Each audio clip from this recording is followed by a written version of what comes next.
Mesdames et messieurs, bonsoir. Merci de nous rejoindre pour le journal en français. Voici les titres de ce journal. Rencontre entre Samdakhoun Sodari et la représentante des Nations Unies au Cambodge. Rencontre de travail entre Son Excellence Dr. Onpwa Menirot et Lok Chim Teo, la ministre de l'Administration générale des douanes de la République populaire de Chine.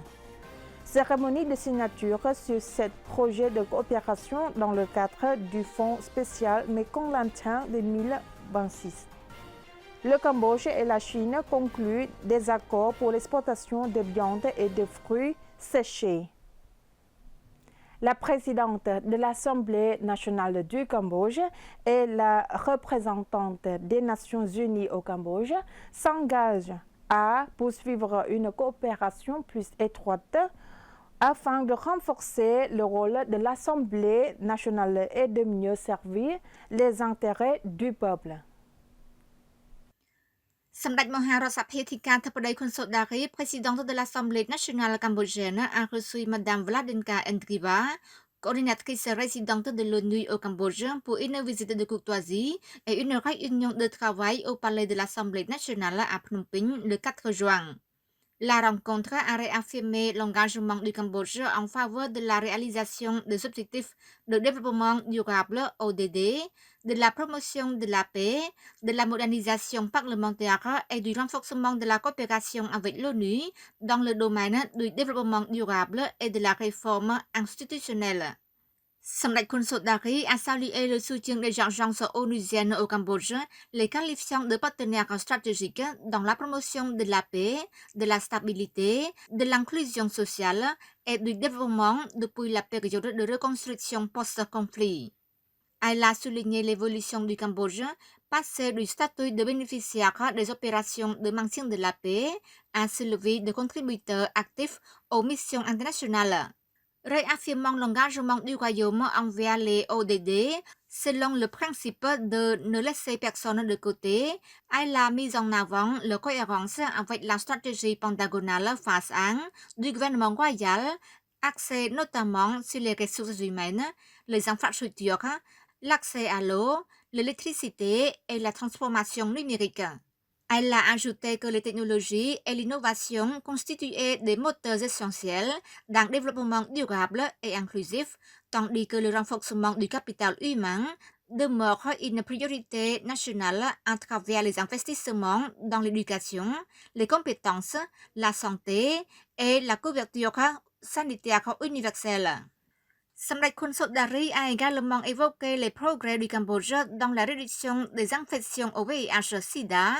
l'élargissement de l'accès aux soins, le déminage et la libération de terres destinées au développement agricole et aux moyens de substance.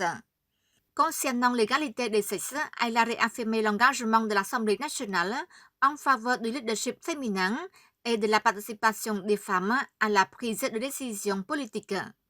Sur le plan de la transformation numérique et des réformes institutionnelles, elle a présenté les initiatives visant à développer le Parlement numérique,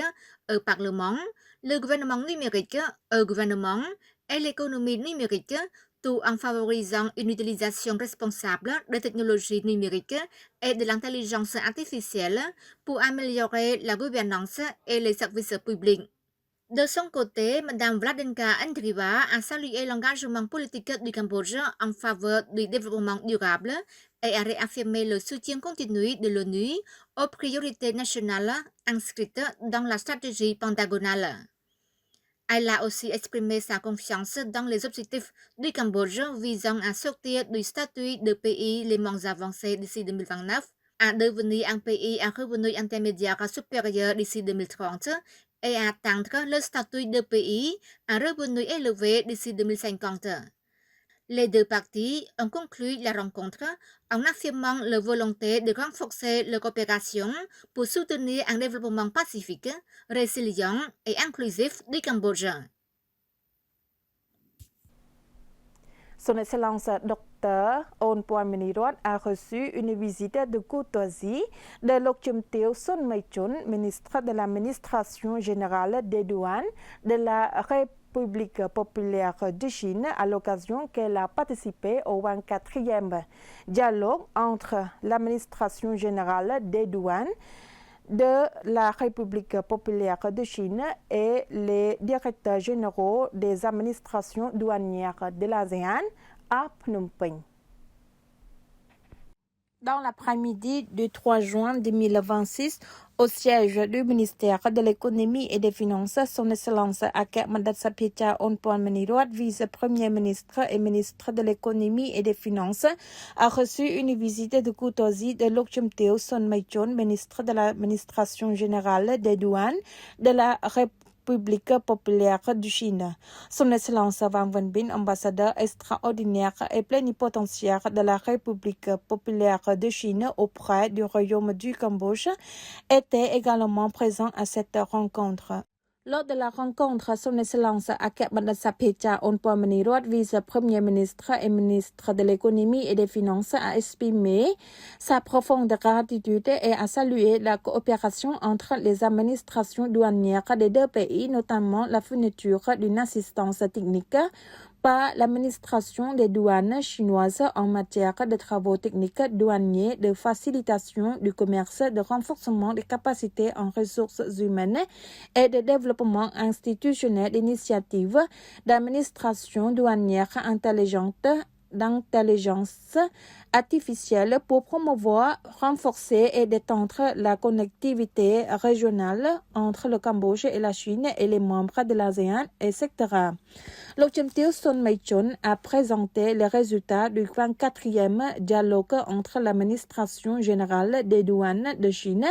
et les directeurs généraux des douanes de l'ASEAN tenu dans la matinée du 3 juin 2026, au cours duquel l'ASEAN et la Chine sont parvenus à adopter une déclaration conjointe.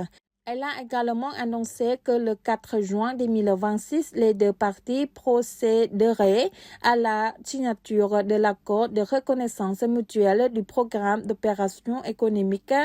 agréé OEA-AEO entre l'administration des douanes du Cambodge et celle de la Chine.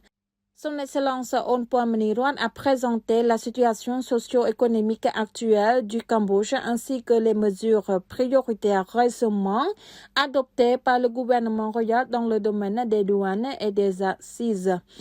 afin d'améliorer l'efficacité de la collecte des recettes publiques, de répondre aux besoins essentiels du pays, de préserver la stabilité économique ainsi que le niveau de vie de la population. Il a notamment souligné qu'à la fin du premier trimestre 2026, le volume des échanges commerciaux entre le Cambodge et la Chine avait enregistré une croissance remarquable dans le cadre de l'accord de libre-échange Cambodge-Chine. De son côté, Madame la ministre a fait part des efforts visant à simplifier les procédures d'importation des produits agricoles cambodgiens vers le marché chinois et à encourager l'augmentation des exportations, notamment des bananes et de durians cambodgiens vers la Chine. Elle a également invité le Cambodge à accélérer l'interconnexion du système de guichet unique et des systèmes électroniques d'échange de données sur l'origine des marchandises tout en réaffirmant le soutien de la Chine à la coopération en matière de douane intelligente afin de favoriser des bénéfices mutuels et une plus grande fluidité des échanges commerciaux entre les deux pays. À cette occasion, son Excellence Onpuan Maniruat a renouvelé ses sincères remerciements au gouvernement de la République populaire de Chine pour son soutien constant au développement économique et à la facilitation du commerce au Cambodge.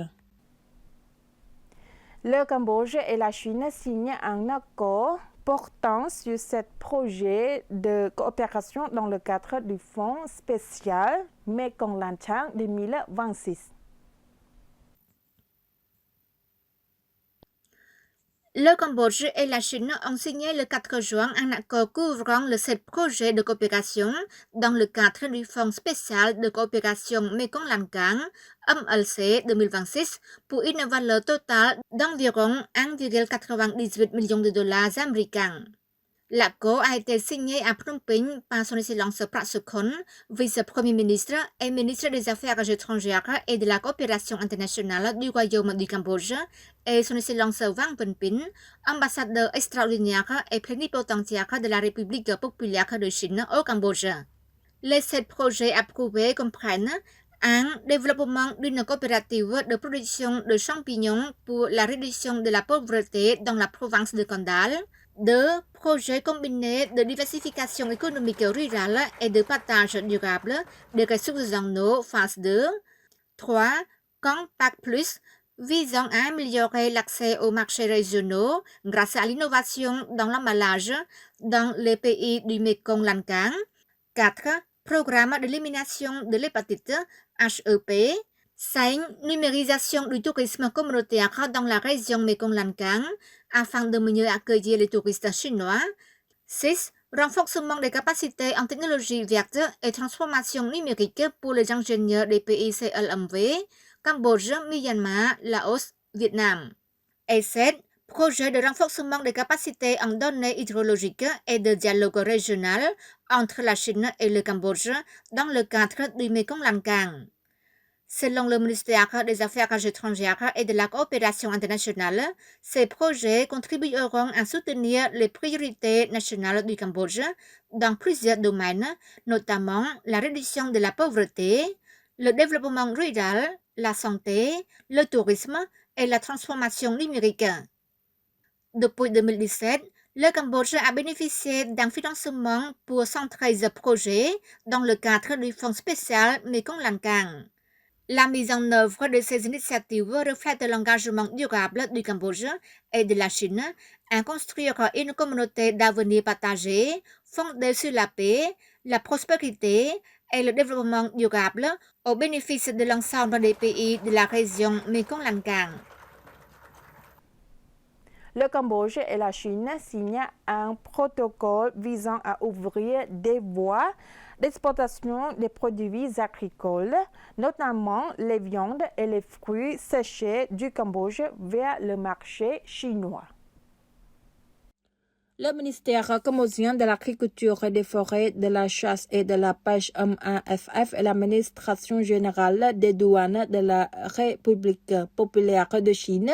GACC, ont conclu des accords importants visant à renforcer les exportations agricoles cambodgiennes vers le marché chinois. Selon le MAFF, les 2 parties ont signé le 3 juin à Phnom Penh un protocole sur les exigences sanitaires et phytosanitaires SPS pour l'exportation de produits bovins et de longanes séchés du Cambodge vers la Chine, ainsi qu'un mémorandum d'entente sur la coopération en matière de quarantaine végétale et animale. La cérémonie de signature s'est tenue sous la présidence de son Excellence Datina, ministre cambodgien du MAFF, et de Madame Sun Mei-chun, ministre de la GACC. Son Excellence Datina a salué les résultats de la coopération agricole et commerciale entre le Cambodge et la Chine, soulignant les progrès réalisés dans l'accélération des procédures nécessaires, notamment l'enregistrement auprès de la GACC et l'élaboration de protocoles sanitaires et phytosanitaires. Le protocole SPS constitue un mécanisme essentiel d'ouverture du marché convenu entre les 2 parties. Il définit les conditions relatives à la production, à la récolte, au nettoyage, à la transformation, l'emballage et au transport afin de garantir que les produits agricoles exportés soient conformes aux normes sanitaires et exempts de substances ou d'organismes nuisibles. D'après le ministère, ces accords témoignent de la volonté commune de renforcer et d'élargir la coopération afin d'augmenter le volume des échanges agricoles entre les 2 pays. Les 2 parties ont réaffirmé leur engagement à promouvoir l'exportation de produits agricoles cambodgiens à fort potentiel vers la Chine tout en garantissant le respect des normes de qualité et de sécurité sanitaire au bénéfice mutuel des 2 nations. C'est la fin de ce journal. Mesdames et messieurs, merci de nous avoir prêté attention. Très bonne soirée sur TVK. Bon week-end.